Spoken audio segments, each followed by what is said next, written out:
ने बनाया या एम मोदी ने बनाया? बातें करें केजरीवाल यहाँ का एमएलए है, फुटपाथ ठीक करवा दे, यहाँ के रोड ठीक करवा दे। दिल्ली बात करिए, दिल्ली का लंदन बना के की जब तक बना कहते हैं एक दर्द भरी चीख मैं भूला नहीं अब तक। कहता था कोई बुत मुझे पत्थर से निकालो, यही आज केजरीवाल जी अंदर छटपटा के कह रहे हैं। दिल्ली देश की राजधानी है, जिन आज तक सरकारें आई हैं उन्होंने रोजगार दिए है, रोजगार क्यों नहीं दे रहा? फ्री का लालच दे रहा है, फ्री का लालच हमें नहीं। जब भी सरकारी नौकरी 4th ग्रेड कर्मचारी की निकलती है, एक बीटेक होल्डर उसमें अप्लाई कर रहा है, ये दुर्भाग्य नहीं है। मैं रोजगार और बेरोजगार की बात नहीं कर रहा हूँ, मैं उस स्थितियों की बात कर रहा हूँ कि देश के अंदर दक्षता और क्षमताएं इतनी ज्यादा है, इतनी अच्छी क्षमताएं हैं, उसके बावजूद आप कहते हैं पकौड़े करिए। गुजरात में विधानसभा चुनाव है और दिल्ली में एमसीडी चुनाव है। गुजरात में भी केजरीवाल चुनाव प्रचार में बिजी है और उसके बाद एमसीडी चुनाव में दिल्ली में। तो ये दिल्ली के लोगों से बात करते हैं कि आखिर केजरीवाल पर लोगों की क्या राय है। मैम क्या नाम है? मेरा नाम इंदिरा अग्रवाल है, मैं रोही नहीं सकती। सिर्फ मेरा ये कहना कि केजरीवाल जो सपने में देख रहे हैं मुंगेरी लाल की कि भाई दिल्ली में एमसीडी इलेक्शन जीतेंगे। पहली बात तो हम रोहिणी सेक्टर 13 में रहते हैं, मतलब हमारा जो रोहिणी सेक्टर का एरिया है वहाँ पर अभी तक तो केजरीवाल के आने के कोई चांस नहीं है, क्योंकि पहले भी 2 बार से मैं देख रही हूँ कि हमारे जो विजेंद्र गुप्ता जी हैं बीजेपी के हैं, उन्हीं को सब वोट देते हैं। सारे सोसाइटी के लोग मतलब जो आसपास जितनी भी सोसाइटी मतलब वही बताते हैं। केजरीवाल को वोट देने का इसलिए सवाल नहीं है क्योंकि ये AK 420 जो केजरीवाल है इसने पूरे भारत में बनियों का नाम खराब कर दिया है। सर मैं कुछ कहना चाहता हूँ, केजरीवाल जी भाई साहब कह रहे हैं 3 बार लगातार जीते, कोई बात नहीं जीते दिल्ली में। उससे पहले कौन था यहाँ पे? शीला दीक्षित 15 साल कांग्रेस की सरकार थी। यहाँ पे 7 सांसद है बीजेपी के, 7 सीटें 7 सांसद बीजेपी। केजरीवाल बीजेपी से नहीं जीत पाए। फिर एमसीडी में 15 साल से बीजेपी है, ठीक है। अब आ जाओ आगे, उत्तर प्रदेश गए केजरीवाल, सारी सीटों पे जमानत जब्त। क्या उसका ये जवाब देंगे? अगर केजरीवाल इतने बड़े हीरो हैं तो उत्तराखंड के कर्नल अजय ने बीजेपी ज्वाइन क्यों कर ली, जबकि वो मुख्यमंत्री पद के दावेदार थे और वहाँ के अध्यक्ष भी थे। आप कह रही कूड़े का पहाड़, केजरीवाल का जवाब देंगे आप? एक जवाब सिर्फ मैं मांगना कूड़े के पहाड़ वाले पे बोला, अगर जो भी यहाँ पे जितने लोग खड़े हैं इन सब से सिर्फ एक चीज पूछना चाहता हूँ। ये पत्थर शीला दीक्षित जी ने लगवाए थे, स्वर्गीय शीला दीक्षित जी ने, इसकी मरम्मत तक केजरीवाल नहीं करा पाए हैं। बताओ, अगर मरम्मत करा दिया हो तो बता दो। आपको आपको बता रहा हूँ, सीसी कैमरे की बात चली थी, वाईफाई चला रहा, कहाँ गया? कहाँ गया?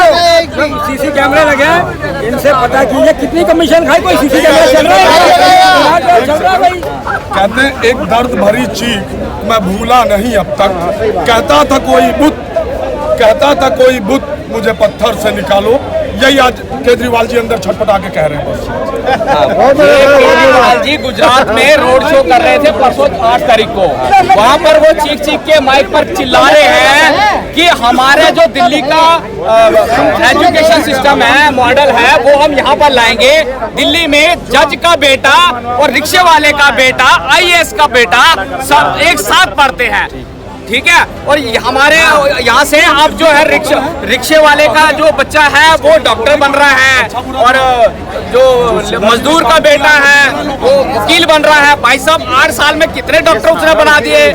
लेकिन दिल्ली में जो एमसीडी है वो तो भाजपा में है।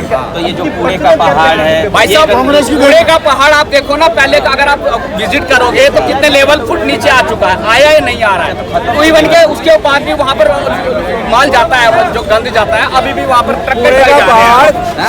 सिर्फ एक ही सवाल में सारे जवाब, या एक ही जवाब में सारे सवाल केजरीवाल जी के खत्म हो जाते हैं। आप मुख्यमंत्री हैं, NDMC की जो ये बिल्डिंग है सामने, इसमें भी आप मेंबर हैं। नई दिल्ली के विधायक होने के नाते भी आप इसमें मेंबर हैं, ठीक है। आप और हम इस टाइम कनॉट प्लेस में NDMC एरिया में खड़े हैं। मुख्यमंत्री जी क्या अपना काम करा पाए? क्या ये है कि दिल्ली में विकास हुआ है, दिल्ली में विकास हुआ है। एमसीडी चुनाव में इस बार कौन जीतेगा? आपको ये बताना चाहता हूँ आपके माध्यम से और जनता के माध्यम से कि सीसी के भी आ गए, आप बाइक पे ले जाइएगा, वो यही कहता है कि दिल्ली को बुरा हाल हुआ है, दिल्ली को ठीक नहीं किया, सड़कें बुरे हाल है। हम कहते हैं स्कूल और राजनीति, इन्हें बोले लाखों करोड़ रुपए जो लिए हैं हवाला के, उसका कैसे किया आपने? आप एक राजनेता है, संविधान की शपथ लिए लोग हैं, आप ऐसे कैसे करते हैं? अगर स्वास्थ्य मंत्री इतने महीने से जेल में है तो उसको क्यों आपने पद में रखा हुआ है? क्या जेल मंत्री बना रखा, उसे हटाओ, उसको पद से निकालो बाहर। कोई भी आरोपित होता है तो कानून का नियम है, उसको बाहर निकाला जा सकता है, उसको रखा नहीं जा सकता पार्टी के अंदर जब तक उसको व्हाइट चिट नहीं मिलती है, क्लीन चिट नहीं मिलती है। मैं कहना चाहता दिल्ली में कोई विकास नहीं हुआ है, पंजाब के लोग भी अब उसको बुरा बना के रह रहे हैं। आप क्या मैं इतना जानता हूँ, एक बिल्कुल नई नवेली सरकार जब इस देश के अंदर, इस दिल्ली के अंदर आई है, देश की राजधानी में आई है, और सबसे इम्पोर्टेंट चीज तीसरी बार सरकार, तो कहीं ना कहीं जनता संतुष्ट, जनता मतदान करने जाती है, तो यहाँ पर वोटिंग मशीन है। एक अच्छा काम बता दीजिए भाई, एक अच्छा काम, एक अच्छा काम, तो मोदी को बता दो एक अच्छा काम।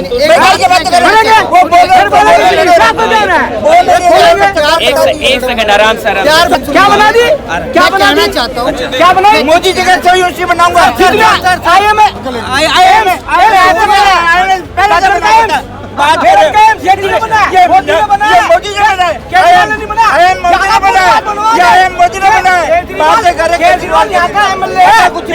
ठीक करवा दे, यहाँ के रोड ठीक करवा दे, दिल्ली दिल्ली का लंदन बना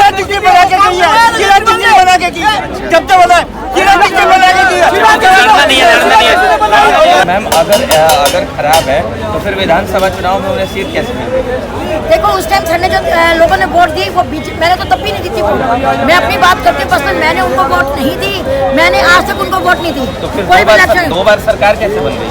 और पब्लिक तो है ना लालच में देने वाली हमारी। तो दिल्ली की पूरी पब्लिक लालची है?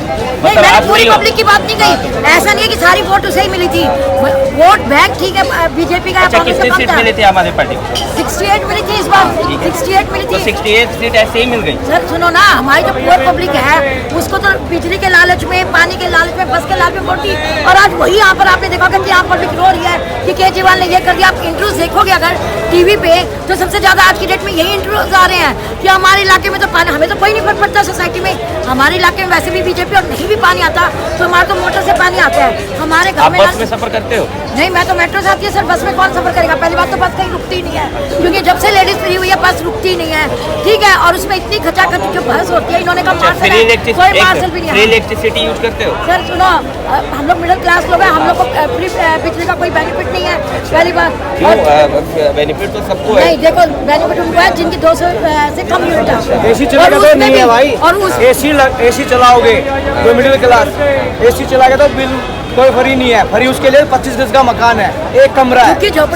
सर्दियों में तो एसी नहीं चलते, हीटर चलता है, लाइट चलती है, गीजर चलता है, क्या नहीं चलता? तो 200 यूनिट तक चलाओ तो क्यों चलाए भाई? आप एक बात सुनिए, आपने एक कमरे में रहना है, हमें कोई ये तो नहीं है कि 25 गज में मकान में रहना है। हम दिल्ली के वासी हैं, दिल्ली आज तक दिल्ली आज नहीं बसी है, दिल्ली देश की राजधानी है। आज तक सरकारें आई हैं, उन्होंने रोजगार दिए हैं, रोजगार क्यों नहीं दे रहा? फ्री का लालच दे रहा है, फ्री का लालच हमें नहीं दिल्ली का। रोजगार तो मोदी जी ने भी नहीं दिया है। देखिए मोदी जी ने रोजगार दिए हैं, रोजगार दिया है।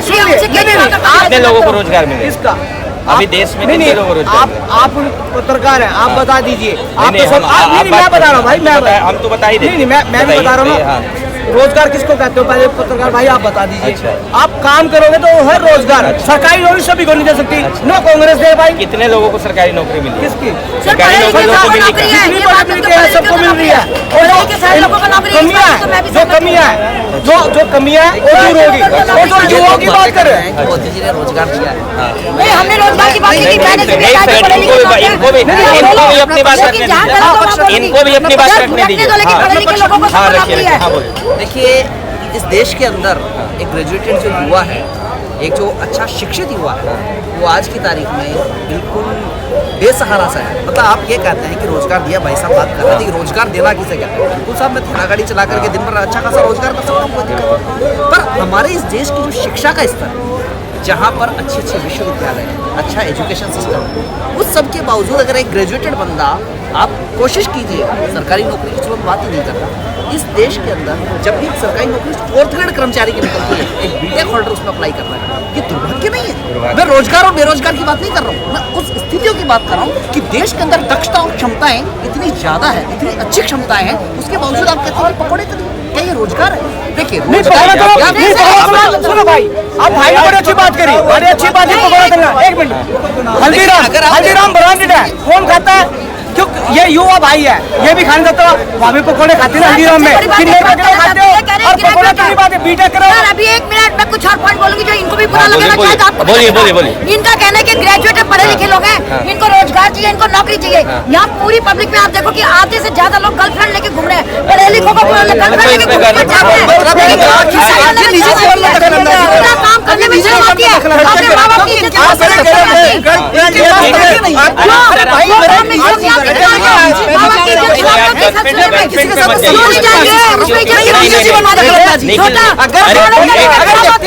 पाँच बजे बाद आप क्या कहेंगे एमसीडी में इस बार बीजेपी या आम आदमी पार्टी?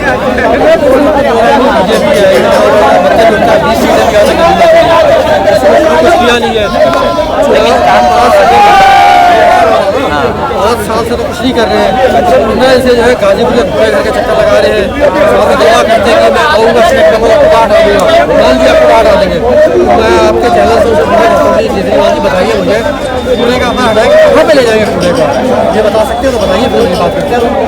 फिर मेरा वोट पक्का है, कहा तो नहीं कहाँ लेके जाएंगे, ये मेरा जवाब आपके घर से पूछा होता हूँ, बताइए आप कहाँ।